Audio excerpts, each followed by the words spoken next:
Рыбы, приветствую вас. Меня зовут Ева Лехцер, вы на моем канале. И сегодня хочу с вами разобрать очень интересную и глубокую тему, а именно вопрос кармы текущего вашего воплощения. Что такое карма? Что она собой представляет? Карма– это закон причинно-следственных связей. То есть ваши поступки рождают те либо иные энергии, которые к вам возвращаются. Соответственно, это знаете как, если ты хочешь, чтобы относились к тебе хорошо, сам относись к другим людям. Это как прямой пример кармического закона. Конечно же, мы прекрасно понимаем, что в эту жизнь мы приходим с прошлыми кармическими наработками, и наша задача, так сказать, насколько это возможно, закрыть и почистить карму предыдущих воплощений, стабилизировать текущую жизнь, наработать себе положительную карму для последующих реинкарнаций. Но мы сейчас не будем говорить о прошлом или о будущем, мы будем говорить только о текущем, как нам быть счастливыми здесь и сейчас. Итак, рыбы. Вам соответствует 18-й аркан в колоде Таро Луна. Почему именно Луна? Потому что Луна у нас отвечает за приливы и отливы, за эмоциональное состояние, а вы и отвечает за воду. Вы, как рыба в воде, вы также зависите эмоционально от фаз Луны, от циклов Луны, от всех частот и энерговибраций. Вы даже, кстати, очень метеозависимы. И вашим домом является 12-й дом. Дом отработки кармы, дом эзотерики, дом психологии, дом, его называют еще очень часто точка одиночества, потому что по 12-му дому у нас идут высокодуховные люди, которые несут службу в монастырях, больницах, клиниках, санаториях, домах отдыха, могут работать в изоляции и, как следствие, там, в приютах, в тюрьмах, просто работать вахтовым методом, быть изолированными от общества, нести пользу социуму, работая в каких-то секретных организациях или закрытых учреждениях. Почему? Потому что основа 12-го дома– это тайны, это вопросы работы с глубинной памятью, это уединение. Это вопросы ограничения свободы, это проработка страданий, страхов, тайных связей, взаимодействие с тайными врагами, проработка скрытых болезней, проработка кармы и глубокое погружение в оккультные науки. Ну, рыбы в этом все вы. Фактически каждый второй из вас это действительно хороший эзотерик, будь то вы психолог, гипнолог, кармолог, нумеролог, астролог, или просто вы занимаетесь рейки, или погружаетесь в вопросы гипнотерапии, я уже молчу про мантику и оккультизм. То есть действительно вам здесь не будет равных. Но сейчас мы несколько поговорим о другом, мы поговорим о вашей карме в целом. Конечно же, вы будете парировать и скажете, как можно для такого разного количества людей, потому что все мы между собой не можем быть идентичными, как можно дать общую кармическую задачу. И в этом вы будете правы. Почему? Потому что наиболее верным будет для вас индивидуальный точечный расчет, который будет учитывать вашу дату и ваше время рождения. И в этом вопросе вам сможет помочь кармолог, нумеролог или астролог. Но, тем не менее, базовых задач нам никто не отменял. И родясь, скажем так, под эгидой этого знака зодиака, вы все равно будете нести в мир эту миссию и выполнять поставленные кармические задачи. Поэтому давайте мы сегодня о них немножко поговорим. Все мы знаем за годы жизни и узнаем, что основной кармической задачей для рыб является самопожертвование. Для вас эта истина, это самое важное в жизни. Почему? Потому что, избавляясь от отрицательных черт своего характера, развивая и совершенствуя положительные качества, вы таким образом пробуждаете свою высшую природу, имя которой бесконечная любовь. То есть вы готовы ради других положить всего себя, всю свою жизнь на алтарь. И вот рыбы действительно считают, что самопожертвование– это мученичество, принесение себя в жертву.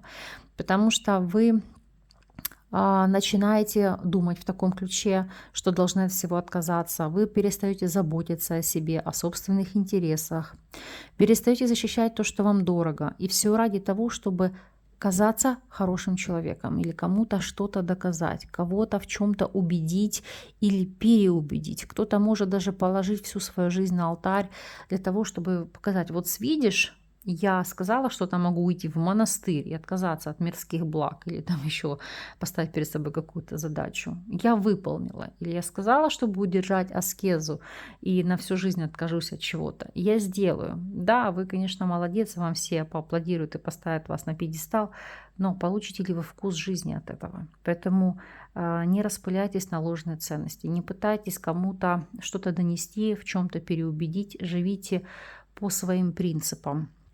Не идите по ложным целям. Более того, священное самопожертвование – это для вас не заботиться о самом себе.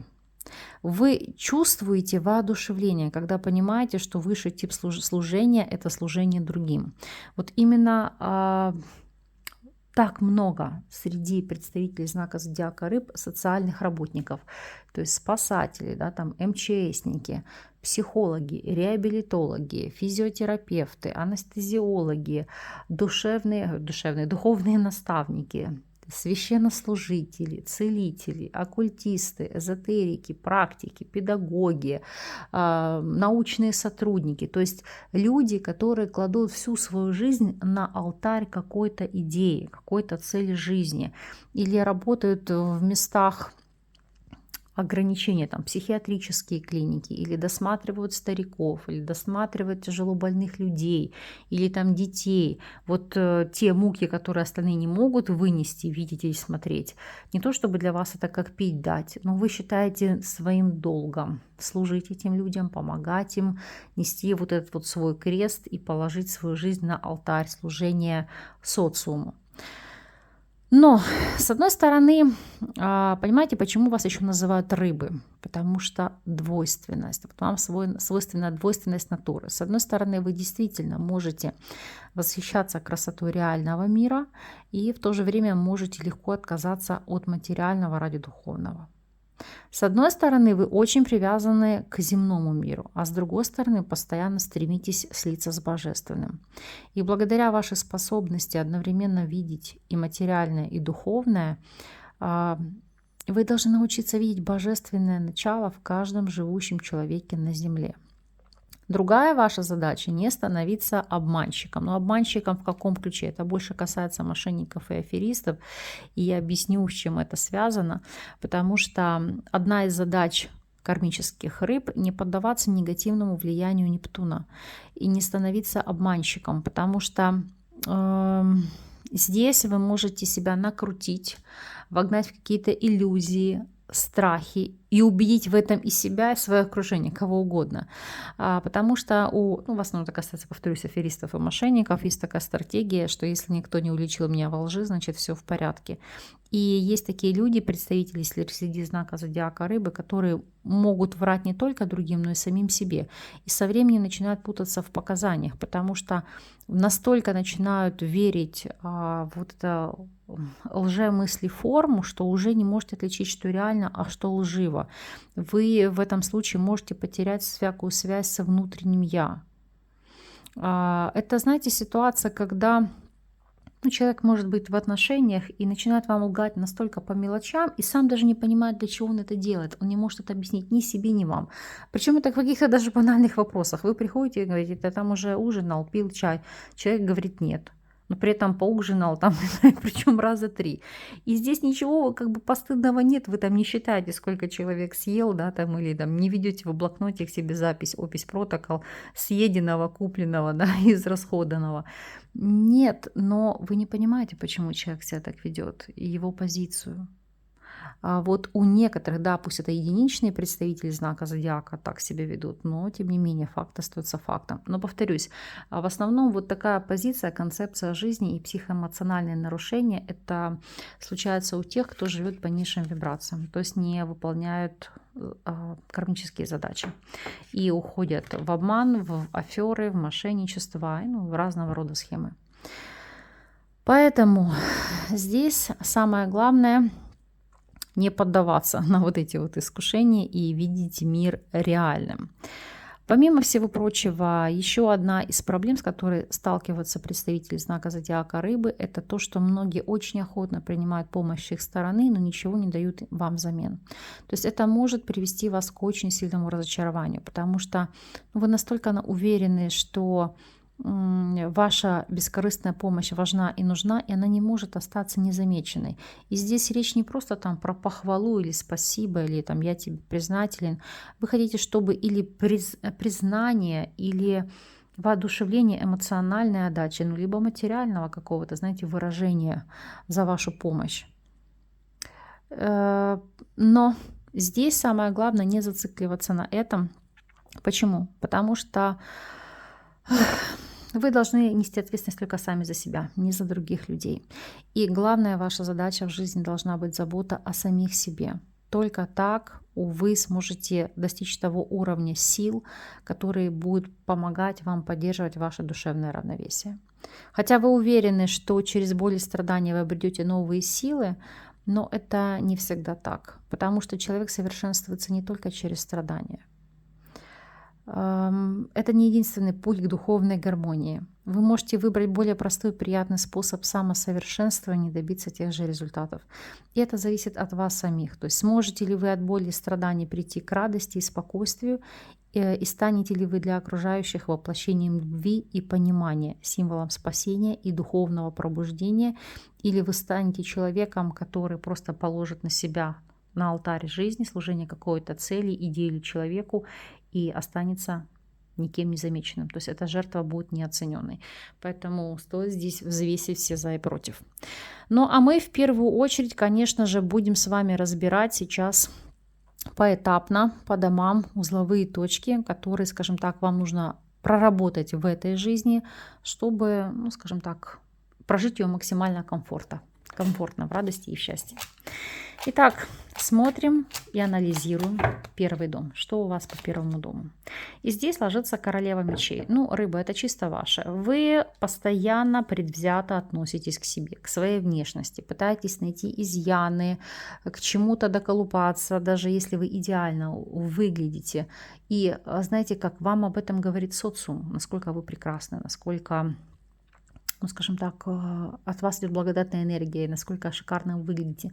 Но по дураку вы считаете, что все это несерьезно, и кто-то пытается вас задобрить. Поэтому ваша, знаете, такая еще одна задача, проблема, которую нужно прорабатывать, это самоедство, самокопание и излишний критицизм, предвзятость к себе, когда вы настолько сами себя съедаете, потому что, смотрите, отшельник, паж монет и умеренность, нет гармонии. Постоянно нужно искать какой-то новый опыт, новое совершенство. Вы считаете, что окружение вам в этом вопросе может льстить, потому что отшельник, это, знаете, как проявляя мудрость, люди могут вам оказывать какое-то, ну, давать лестное сообщение. Хотя это не так, вам искренне об этом говорят, и вы должны научиться это понимать и принимать. То есть, кстати, один из вариантов — это научиться вам прорабатывать и грамотно принимать комплименты, как бы это ни звучало, как для мужчин, так и для женщин. Если мы будем с вами смотреть вопросы второго дома, что здесь? По второму дому у нас ложится туз чаш. И здесь все прекрасно, объясню почему. Как правило, вот здесь вы следуете свои цели, свои идеи, а заключается она в следующем. Вы не можете работать без любви, или вы не можете быть реализованы в нише, в профессии, если она вам не откликается эмоционально. И поскольку второй дом — это у нас дом ресурсов, потому что второй дом — это точка возможностей. Он отвечает за наши доходы, за имущество, бюджет, благосостояние, вопросы наличных денег. Это источники доходов и виды трат. И здесь туз чаш как посыл, что если вы находите дело по душе, по любви, у вас всегда все будет прекрасно с доходом. Особенно если по тузу чаш это дело дарит радость, помощь другим людям, если это творчество и самовыражение, то вам в этом не будет равных. И более того, вы не только сами будете кайфовать от своего дела, от своей работы, но иметь с этого очень хороший достаток. Поэтому проблем со вторым домом у вас нет. И если смотреть третий дом, о чем здесь идет речь? По третьему дому у вас ложится девятка монет. Самодостаточность, целостность. С одной стороны, третий дом, точка коммуникации, он указывает на наши взаимоотношения с нашим окружением. То есть это родные, соседи, близкие родственники, братья, сестры, то есть приятели, круг нашего повседневного общения. Конечно же, это дом, который отвечает и за навыки, то есть начальное, среднее образование, курсы, мастер-классы, повышение квалификации, а также за проявление высшей нервной системы, то есть тип восприятия, наш круг интересов, расширение нашего интеллекта, вопросы корпоративной переписки и деятельности, а также все, что связано у нас с краткосрочными поездками, переездами и средствами передвижения. Так вот, девятка монет говорит, что вы стараетесь для себя выстраивать только ресурсные связи. Это не значит, что вы тяжелы на подъем или вам тяжело с кем-то общаться. Нет, вы очень структурно, точно и точечно излагаете свои мысли, свои задачи, свои цели, но вы не будете тратиться на пустую болтовню, или вы не будете тратиться на общение с теми людьми, которые не дают вам ресурс. А для вас ресурс – это знания, это возможности, это связи, то есть все то, что вам приносит пользу или дает вам монетизацию, то есть или способствует вашему духовному и личностному росту. Если это какая-то просто пустая болтовня или пустой треп, вы будете это отсекать, потому что не считаете нужным тратить на это свой ресурс. И если же мы будем просматривать с вами вопросы 4-го дома, что у вас здесь? По 4-му дому здесь ложится король мечей. Непростая ситуация, объясню вам почему. Потому что 4-й дом – это точка происхождения. Это наш фундамент, на который опирается человек с самого рождения, с которого начинается наше восхождение по социальной лестнице. И именно здесь закладывается основа будущих социальных побед, которые найдут выражение в 10-м доме. Потому что вот смотрите, ось 4-го и 10-го домов. Одно переходит в другое, и одно взаимосвязано с другим. 4-й дом у нас отвечает за семейные корни, родительский дом, собственный дом, недвижимость, вопросы родины, взаимоотношения с отцом, матерью. И король мечей указывает здесь на особые взаимоотношения с отцом. Даже если вы по каким-то причинам его там не знали, не видели, не взаимодействовали, но именно по линии отца вам будет дана какая-то мощная интеллектуальная база, которую вы будете прокачивать. Он своего рода для вас может быть как зримым, так и незримым наставником, образцом для подражания. То есть человек, который своим интеллектом, своим подходом к жизни поражает абсолютно многих. И это тот человек, которому вы действительно будете во многом обязаны, потому что будете в какой-то степени нести его карму. Но для вас это будет отображаться в положительном ключе, потому что здесь это самый главный старт и капитал, который вы получаете от родителей, это ваш интеллект, это ваш уровень образования, навыков и знаний. Потому что именно он, эта база по рыцарю монет, сделает вашу жизнь стабильной и целостной. И если смотреть по поводу взаимоотношений с близкими, то по королю мечей в чем-то может быть натянутые или более такие холодные, прохладные отношения, но это не значит, что вы не любите своих близких. Просто по ряду причин вы можете от них быть дистанцированы. И если мы будем смотреть вопросы, связанные с недвижимостью, то, несмотря на какие-то перипетии жизни, я не могу сказать, что вы сильно привязываетесь к своему дому. Вы можете привязываться к каким-то своим вещам, книги, то есть интеллектуальные какие-то вещи, предметы, может быть, коллекция, еще какие-то нюансы. Но это все спокойно, вы можете перемещать из одной локации в другую. То есть для вас самое главное – это как создание атмосферы, в которой вы находитесь, но не сама недвижимость. То есть если у вас в жизни будут стоять вопросы, что нужно переехать, менять место жительства, не могу сказать, что для вас это будет особо болезненно, потому что вы везде сможете адаптироваться. Самое главное, чтобы была атмосфера, которая соответствует вашему настрою и которая вас поддерживает. Если мы будем с вами смотреть и анализировать 5-й дом, что у вас здесь? По 5-му дому здесь ложится 10 чаш. 5-й дом, дом удовольствий. Или мы еще называем точка влечений. Это дом прихотей, это дом любви, эротики, любовных связей, то есть это любовники, любовницы, это отдых, развлечения, игры, удовольствие, азарт, творчество, искусство, успех, слава, дети. Во-первых, 10 чаш говорит для большинства, что у знаков зодиака рыб много детей, как правило, много потомков, это первый нюанс. Во-вторых, вы все в творчестве, вы можете музицировать, писать картины, стихи, творить руками. То есть ваше творчество, оно безграничное. И вы действительно в этом получаете кайф, восполняетесь, наполняетесь и заряжаетесь эмоционально. Некоторые из вас могут иметь связи на стороне, там, может быть, вторые семьи или какие-то негласные связи, или же опять, поскольку здесь ложится десятка чаш, это иметь отношения с несвободными людьми. Но вам не занимать поклонников, поклонниц или самой ситуации, что, как некоторые говорят, вот у меня там не могу подобрать себе партнера. Ну, могу сказать, рыба, это не про вас.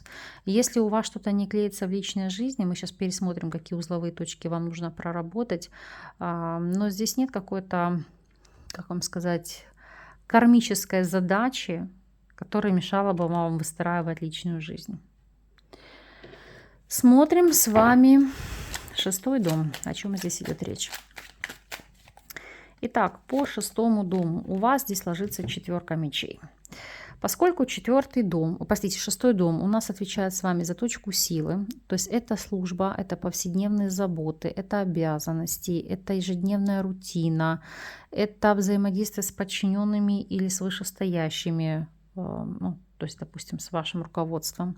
Это вопросы самочувствия, болезней, лечения и так далее. Что такое 4 мечей?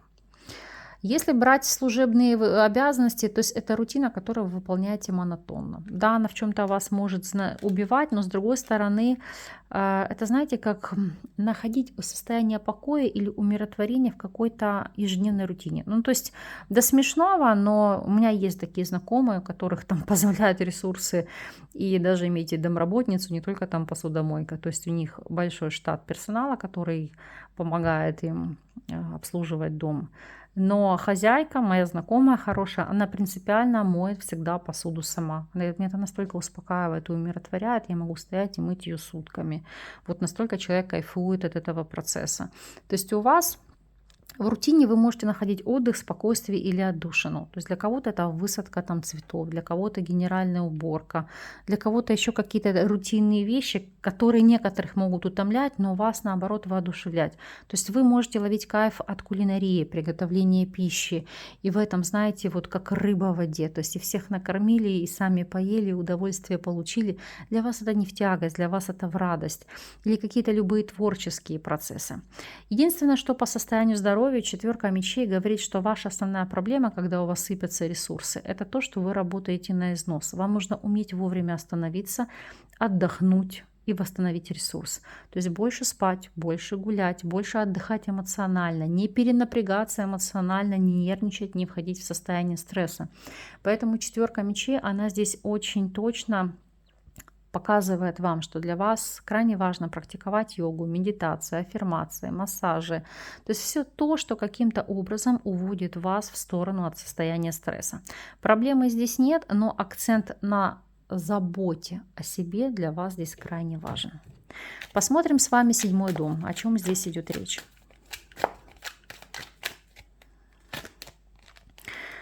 Здесь 3 мечей. А вот то, что касается по личной жизни, печаль, беда. Сейчас будем разбираться, почему. 7-й дом у нас отвечает за брак или за деловые контакты. Как правило, это партнеры по личной жизни или партнеры по бизнесу. То есть, иными словами, это любые партнерские взаимоотношения по добровольному согласию или контракту. Также здесь, конечно, могут проходить открытые враги или конкуренты. Вот мы с вами будем разбираться, о чем же здесь идет речь. Если мы будем брать с вами врагов и конкурентов, про что здесь 3 мечей? Ну, это, знаете, корюбиться не на жизнь, а на смерть. То есть, если кто-то вам перешел дорогу, могу сказать, что вы можете отложить свои цели, планы или задачи, но простить и отпустить это будет не про вас. Простить и отпустить с миром, да, это может быть для кого-то из высокодуховных представителей знака зодиака рыб, но звезда, 5 жезлов и 2 жезлов, это вы будете бороться до конца, до идеи, до победного, и по 2 жезлов не дать альтернативных вариантов вашим конкурентам в решении вопросов. А вот если мы будем с вами смотреть и анализировать вопросы личной жизни, про что здесь? четверка жезлов, королева жезлов и паж мечей. Будучи в отношениях, вам может казаться, что вы постоянно что-то упускаете, что есть лучшие варианты.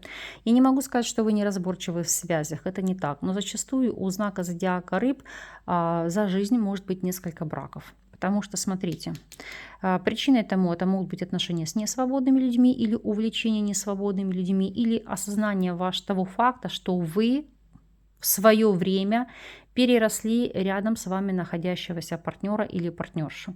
Ну, то есть вы духовно, личностно, целостно растете быстрее, чем ваша вторая половина. Ну, я имею в виду в плане развития, да.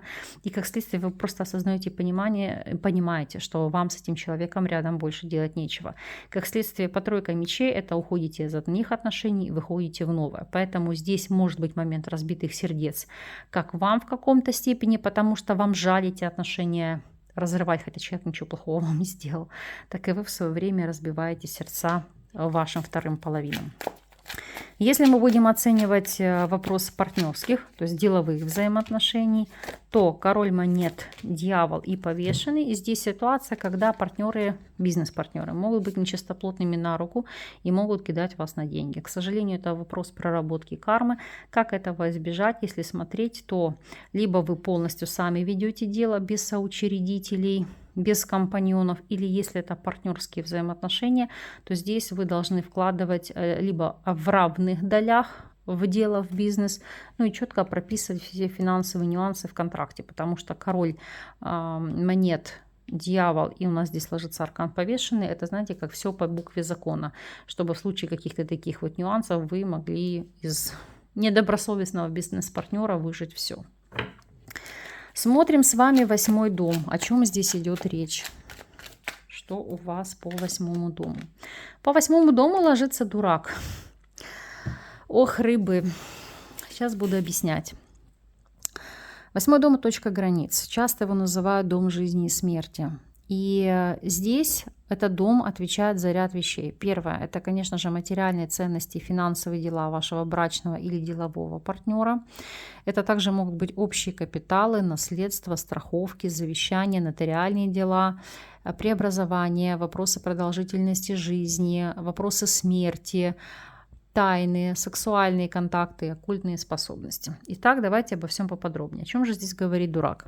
Если мы будем смотреть оккультные способности, это, знаете, как родиться уже сознаниями, которые вы можете шлифовать в течение всей жизни, дорабатывать, но вы уже рождены сознанием каких-то высших законов кармы, причинно-следственных связей. То есть это, знаете, родиться и уже ведать какие-то вещи. И если мы будем смотреть вопросы секса, это легкий секс без обязательств, на эмоциях, на сексуальной тяге, говорю, разового порядка, даже вы можете не вспомнить имени человека. В большей степени, конечно, эта ситуация характерна для мужчин.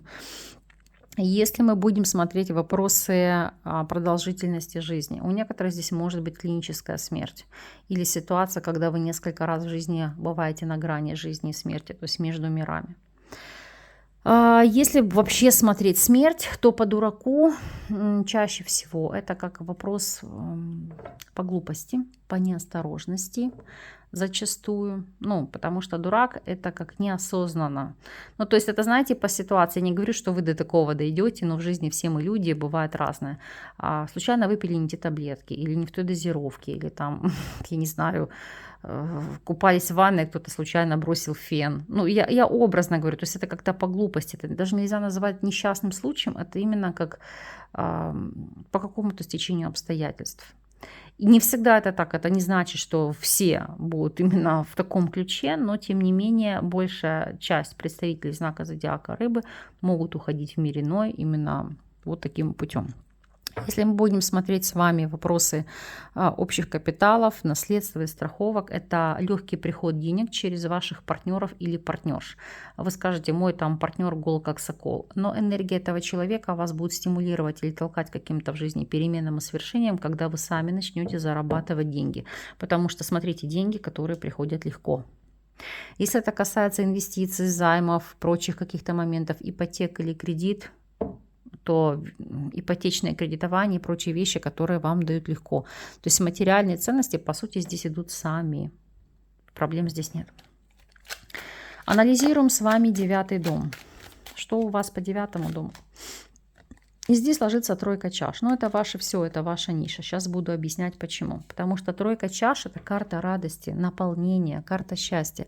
А 9-й дом у нас отвечает, это точка духа, потому что это дом интеллектуальной жизни, религии, путешествий, особенно дальних. То есть это поездки за границу, эмиграция за границу, либо просто длительные путешествия.